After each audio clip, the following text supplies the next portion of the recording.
La section 1 du premier chapitre est une discussion informelle entre des pères aidants norvégiens.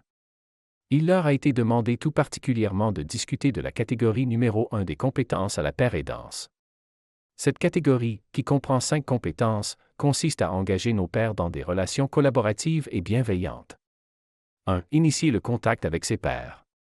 Initier un contact efficace avec ses pairs est essentiel pour établir des bases solides dans le processus de soutien par les pairs. L'expérience des pères aidants de Sagaton Recovery illustre bien cette dynamique.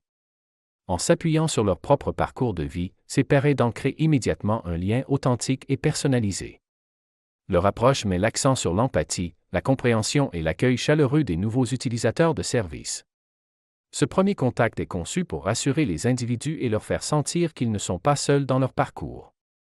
Les pères aidants établissent ce contact initial en partageant des bribes de leur propre récit personnel, souvent marqués par des défis similaires à ceux des personnes qu'ils soutiennent. Ces récits permettent non seulement de briser la glace, mais aussi de renforcer la confiance et l'espoir. Ils montrent que le rétablissement est possible, même après avoir traversé des épreuves difficiles. Steen Beckmelem, par exemple, souligne combien il est important de transformer son expérience en une force motrice positive. Un autre aspect crucial est la création d'un environnement sécuritaire et sans jugement dès les premiers échanges. Les pères aidants veillent à ce que les nouveaux utilisateurs se sentent écoutés et respectés, indépendamment de leurs antécédents ou de leurs choix passés. En démontrant une ouverture d'esprit et une absence totale de préjugés, ils posent les bases d'une relation de confiance qui pourra se développer tout au long du processus de rétablissement. 2. Écouter ses pairs en portant une attention particulière au contenu et aux émotions communiquées. L'écoute active est un pilier fondamental du travail des pères aidants. Cette compétence va au-delà d'un simple acte de compréhension intellectuelle, elle implique une attention particulière aux émotions exprimées, qu'elles soient explicites ou implicites. Les pères aidants de Sagaton Recovery montrent un engagement sincère à écouter les récits de leurs pairs tout en tenant compte des émotions qui accompagnent ces récits. Par exemple, Rune Gulbrandsen insiste sur l'importance d'écouter sans jugement, surtout lorsque les personnes expriment des sentiments de honte ou de culpabilité liés à leurs expériences passées.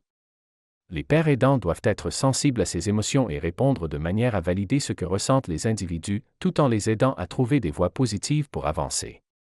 L'écoute attentive implique également une compréhension des signaux non verbaux. Les pères aidants sont formés pour observer les comportements, les expressions faciales et les tons de voix qui peuvent révéler des émotions cachées. Cette attention leur permet de réagir de manière appropriée et de fournir un soutien adapté. De plus, l'écoute active est renforcée par une formation formelle. Par exemple, le programme de formation professionnelle des pères aidants en Norvège inclut des modules sur les compétences en communication, qui mettent l'accent sur la manière de répondre aux émotions de manière constructive. Cette formation aide les pères aidants à développer une sensibilité accrue aux besoins émotionnels de leurs pairs. 3. Engager ses pairs tout au long du processus de rétablissement. L'engagement continu est un autre élément clé du rôle des pères aidants. Cet engagement dépasse les simples interactions ponctuelles et s'étend tout au long du processus de rétablissement. Les pères aidants jouent un rôle actif pour motiver et accompagner les individus dans leur parcours, en fournissant des encouragements constants et des outils pratiques. Steen Beckmelem explique que son travail consiste souvent à donner un coup de pouce empathique pour aider les individus à franchir des étapes difficiles. Ces encouragements sont particulièrement importants lorsque les individus se sentent bloqués ou découragés. En créant une présence constante et fiable, les pères aidants rappellent aux individus qu'ils ne sont pas seuls dans leur cheminement. Le processus de rétablissement est profondément individuel, et les pères aidants reconnaissent que chaque personne suit un chemin unique. Ils adoptent une approche flexible, en proposant des outils et des stratégies adaptées aux besoins spécifiques de chacun. Cela peut inclure des conseils pratiques, des exercices de réflexion ou simplement un espace pour parler et être écouté. L'engagement continu des pères aidants est également soutenu par une formation formelle.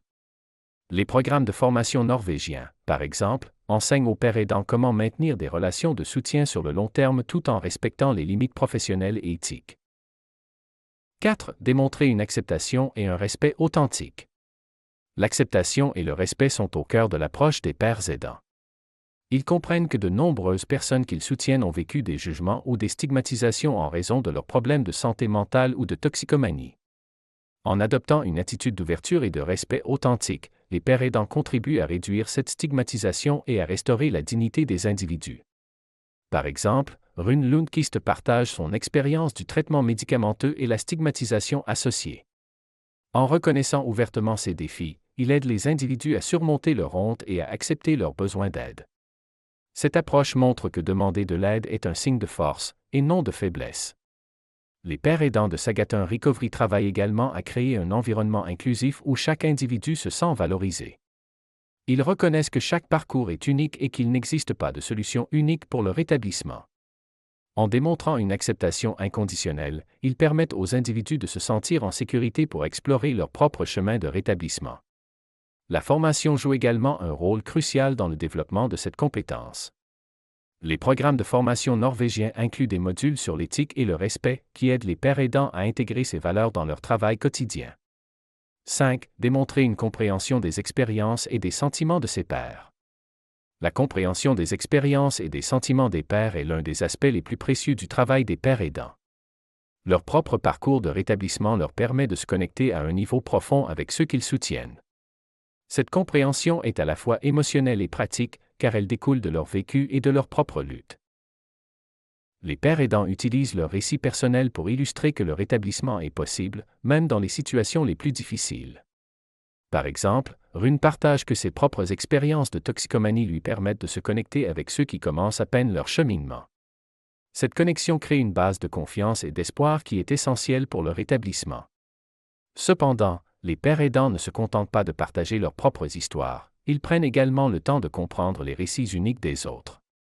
Cette compréhension est renforcée par une formation formelle qui leur enseigne comment écouter et répondre de manière constructive.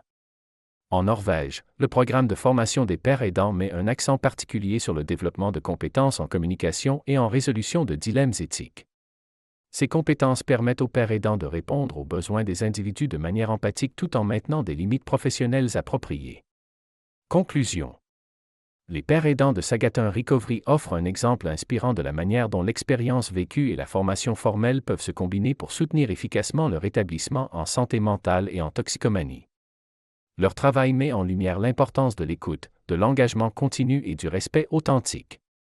Il démontre que, grâce à une compréhension profonde des expériences et des émotions des autres, il est possible de créer un espace de soutien où chacun peut progresser à son propre rythme.